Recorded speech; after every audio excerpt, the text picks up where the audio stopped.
is a 7 News special report.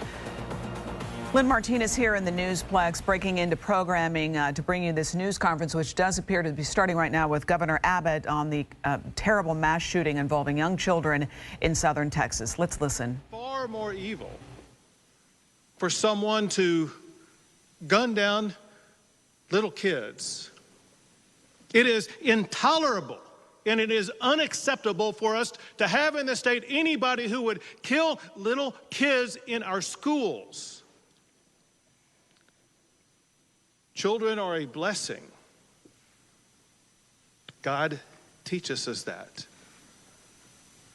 They're filled with laughter, innocence, and joy. Their love is a gift that parents get to unwrap every single day. Parents in Uvalde had that gift taken away from them, stolen by a demented person. Days before yesterday, when these children were at school, some were receiving awards for perfect attendance. These kids will never attend school again. To say the least, Uvalde has been shaken to its core. Families are broken apart. Hearts are forever shattered. All Texans are grieving with the people of Uvalde. And people are rightfully angry about what has happened. Events like this, they tear at the fabric of a community. Our job is to ensure that the community is not going to be ripped apart. All Texans must come together and support the families who have been affected by this horrific tragedy. What they need now more than ever is our love. What they need is uplifting from all of our fellow Texans and all of our fellow Americans. And let me emphasize something that I know you all know. But the reality is, as horrible as what happened, it could have been worse. The reason it was not worse is because law enforcement officials did what they do. They showed amazing courage by running toward gunfire for the singular purpose of trying to save lives. And it is a fact that because of their quick response, getting on the scene, being able to respond to the gunman and eliminate the gunman, they were able to save lives. Unfortunately, not enough. But I want to make sure that everybody knows all of the law enforcement agencies and groups that are involved and were involved in this process. The Texas Rangers are leading the investigation, and they are supported by the Texas Department of Public Safety Highway Patrol, the Texas Department of Public Safety Criminal Investigative Division, DPS Aircraft, DPS Intelligence Counter-Terrorism Division, DPS Crime and Victim Support. They're also supported by the Texas Division of Emergency Management, the FBI, as well as multiple federal partners, including the DEA, ATF, HSI, and Border Patrol. And then, of course, the valiant local officials, the Uvalde Sheriff's Department, Uvalde Police Department, Uvalde Independent School District Police, Uvalde County Constables, Uvalde Mayor, the County Judge, Uvalde District Attorney's Office, local public works and surrounding police department, and the San Antonio Police and Fire Department also. Let me walk you through some of the facts of what has happened. There's been a lot of things that have been said. Some are correct, some are incorrect. Let me tell you the best information that we have at this time, understanding, very importantly, that this is an ongoing investigation, and ongoing investigations often reveal new information as those investigations progress. The first thing that happened was that the gunman shot his grandmother in the face. She then contacted police. The gunman fled, and as he was fleeing, he had an accident just outside of the elementary school, and he ran into the school. Officers with the Consolidated Independent School District, they approached the gunman and engaged with the gunman at that time. The gunman then entered a back door and went down 2 short hallways and then into a classroom on the left-hand side. The gunman entered into that classroom, and the classroom was connected internally to another classroom. Border Patrol, Consolidated ISD officers, police, sheriffs, and DPS officers converged on that classroom, and a Border Patrol officer killed the gunman. As I said, Texas Rangers are leading the investigation, joined by federal, state, and local law enforcement officials. At this time, we know that 19 children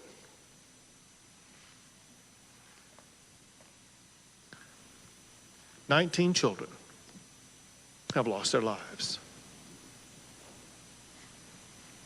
2 faculty members lost their lives.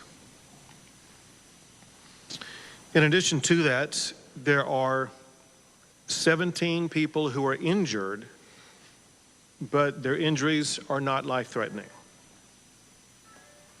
All family members of all of these students and faculty members have been contacted and informed about the circumstances.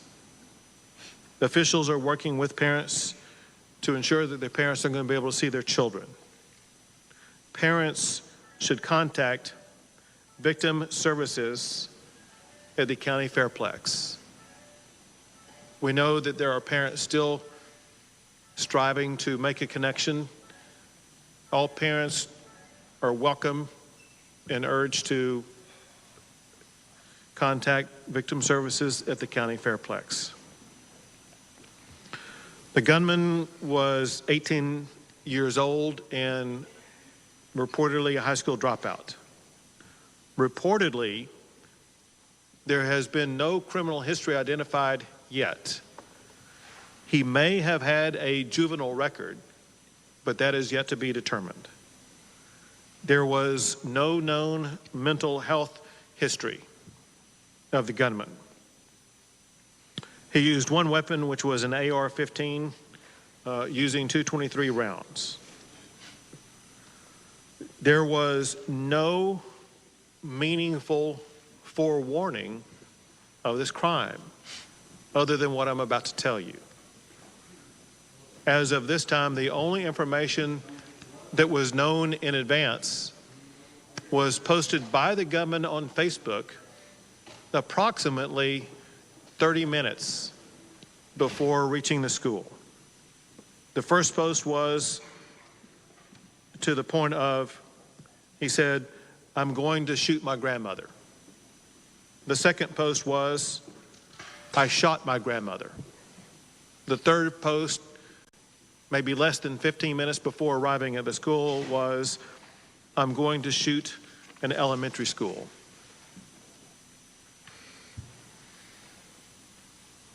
I mentioned that during the shootout that took place at the school, in addition to the students and the faculty, there were 3 officers who were injured who were all remain in good condition. 1 deputy sheriff lost a daughter in that school. Before coming out here, we had a long discussion with law enforcement at all levels. We had a discussion with community leaders, elected officials. And I asked the sheriff and others an open-ended question and got the same answer from the sheriff as well as from the mayor of Uvalde. The question was, what is the problem here? And they were straightforward and emphatic. They said, we have a problem with mental health illness in this community. And then they elaborated on the magnitude of the mental health challenges that they are facing in the community and the need for more mental health support in this region. I want to make sure everybody understands the mental health services that are available at this time, with me making one clarifying point in advance that I'm going to redouble down in the aftermath. Whenever anything as shocking and extraordinary and disturbing as this event occurs, there is an urgent need for everybody affected to access mental health. I cannot be more emphatic than saying with great urgency, everybody in this community, I mean everybody, the victims, the families, family members, friends, the law enforcement involved, but the entire community is in utter shock about this. Some physical wounds that were sustained by the officers, they're going to heal in the coming days. The mental and emotional wounds are far harder to see and last far longer. The state of Texas, working with federal and local officials and agencies, we're going to be here for a long, long time. And one key point that we will focus on is making sure that everybody in this community has the access they need for as long as they need it to address with the mental and emotional health care needs that they have.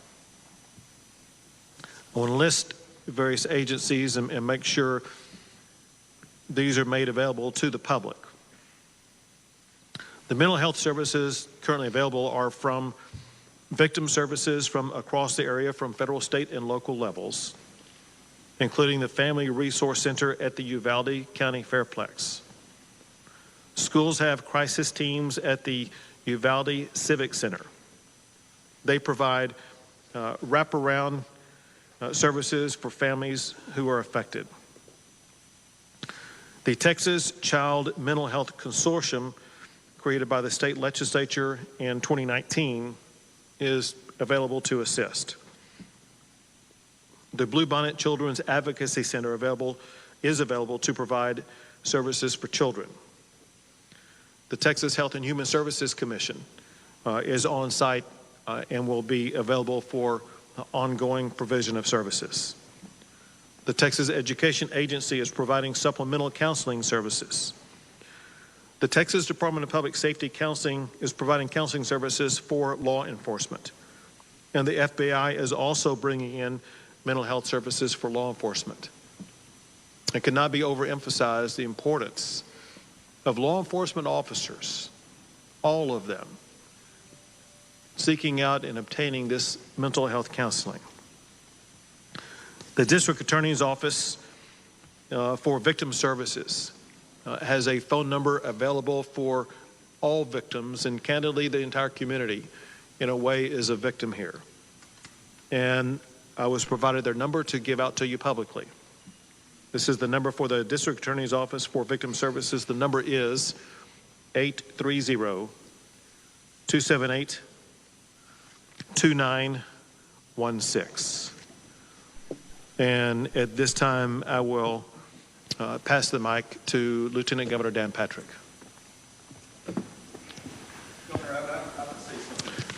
Excuse me. Excuse me. Excuse me.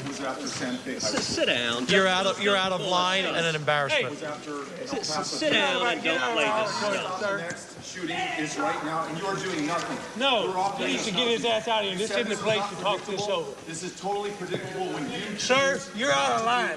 Sir, you are out of line. Sir, you are out of line. Please leave this auditorium. I can't believe you're a sick son of a bitch that would come to a deal like this to make a political issue.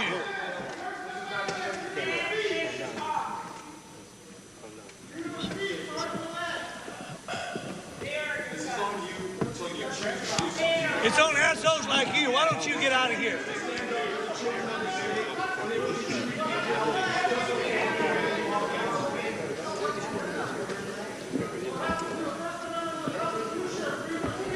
So you're watching this news conference get heated there in southern Texas. This man is being escorted out by police after basically verbally accosting the lieutenant governor there in Texas.